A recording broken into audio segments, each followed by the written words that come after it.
Thank you again for coming back and watching our next video in this series. I am with Hal Baker with Goosehead Insurance, and we got caught up in the last conversation, which was all about smoke detectors. And it occurred to me that one of the conversations we should have is what happens when you have roof issues, such as you have water that's coming in, or even perhaps there's damming and you can see that there's issues. Hal, how do you guys address that in the insurance world? So roof and water issues are common, right? And so when they happen, it's first thing you want to do is you want to try to mitigate it and prevent it from creating other damage. So if you've got water that's dripping from a roof, obviously you don't want to just let it keep dripping and wait till it stops. Get a bucket, get something under it to address that. Then you want to reach out to a contractor, a roofing contractor, and have them come take a look. A lot of times it could be that there's ice damming, right? So, here in the Midwest, we get snow and then it melts, and we get snow and then it melts, and then it freezes and then it melts. Well, as it's doing that and it's melting, if it doesn't melt all the way and then it freezes, it creates a barrier from letting that water get down to your gutters. So then the next time it melts, there's a layer of protection. It's called ice and water shield or whatever that's supposed to prevent it from getting into the underneath the shingles. There's paper, and then underneath the paper there is um, plywood, and then underneath that are your rafters, and then underneath that is your insulation, right? So if it gets through all those things, they overlap each other, but they have breaks.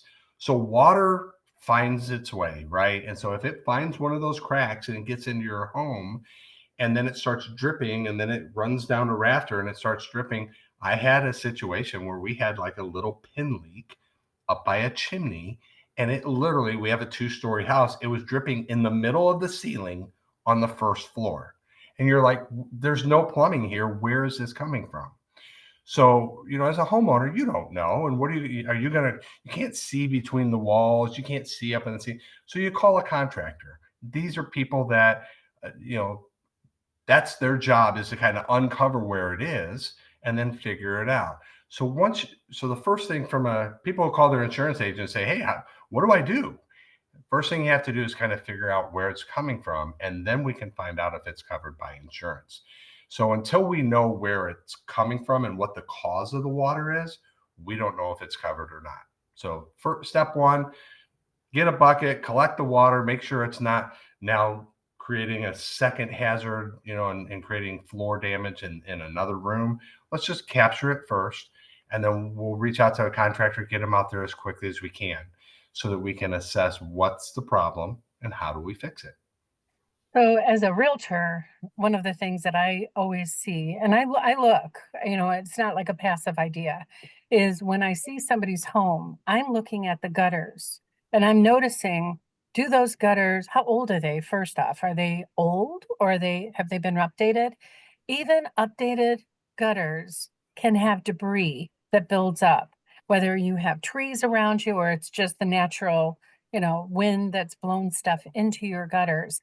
So every year, I hope people are understanding, in the summer, hopefully it's the summer, you're going through and actually visibly looking at what's in your gutters. If you're not doing it, get somebody to do it. And all you're doing is you're looking for, there's granules that are coming off your roof. You should clear all that out of your gutters so that when you do get the water coming in the rainy months, that water can continue and go down your downspouts. One thing that I've also noticed when I see homes is I'm looking at where the two roofs, there may be more than one, where they join. There is an area there that's where flashing is supposed to be. I can't tell you how many times I've seen a home where I can tell there's water issues because the amount of stuff, maybe even again debris that has kind of piled up in that section, it builds up and it's only going to collect more water. So I do recommend people need to do better maintenance on an annual basis to see what their roof looks like, what their gutters look like, because that stuff doesn't stay constant. There's always stuff going on. And that idea of that ice flashing, you can't see ice flashing as a outsider. You'd have to take the roof off and see that part. But I do recommend that if people have a very shallow roof, that it wouldn't be a bad idea to consider getting that electrical piece that goes on the lower part of your, say, the north side of the home where you don't get as much sun, and then have that turned on in those months that you're going to get freezing, so that at least you give your roof a fighting chance to drain. But it's Sure. amazing to me. I can't, I've seen homes where they had 2 feet of growth in their gutters. Now that same home had growth in their window wells that looked like a what do you call those little things that with the under glass, and you put plants in it? Oh, um, what were those called? Those little, Terrariums, uh, terrariums. oh, there you go. Okay. Yeah. Well, their window wells were just as bad as the gutters were. So I will say it is not uncommon as a realtor to see that people are neglecting that kind of thing. And it's maintenance. It's only maintenance. It is not a terrible thing. It just needs to be done. So anybody, when you're looking for a home, be mindful of what are you seeing when you see a house, and the gutters and debris on the roof. All of that needs to be cleaned and annually. Sure. And I think, Celeste, it's an education thing. I think a lot of times people don't understand that there is maintenance you need to do to your home every year or every other year. They just think, hey, I buy the house, I take care of the inside, and the outside is the outside. It just is supposed to be there. But there are things and maintenance that you should do to your home, cleaning your gutters, cleaning the window sills, all those things. Maybe once a year, having that done, just to prevent the debris from building up. There are important steps to maintaining the value of your home and preventing future losses.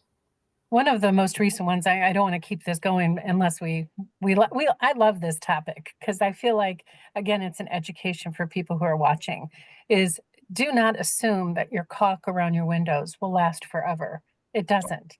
It No, needs to be replaced. And I'm not even sure that there's a given amount of time, but I would say on an annual basis, look at it, and perhaps every 5 to 7 years, have someone go around and recaulk, because the caulk does dry out. It ages with the sun. And the last thing you want is to have water going in around your window area. It is just, it's not good. correct. Well, thank you again for staying tuned in. Again, you're always going to get a wealth of information from us. And we want to let you know we're going to do one more video in today's series, and we will have more in the future. So thank you so much for staying with us. Take Sounds care.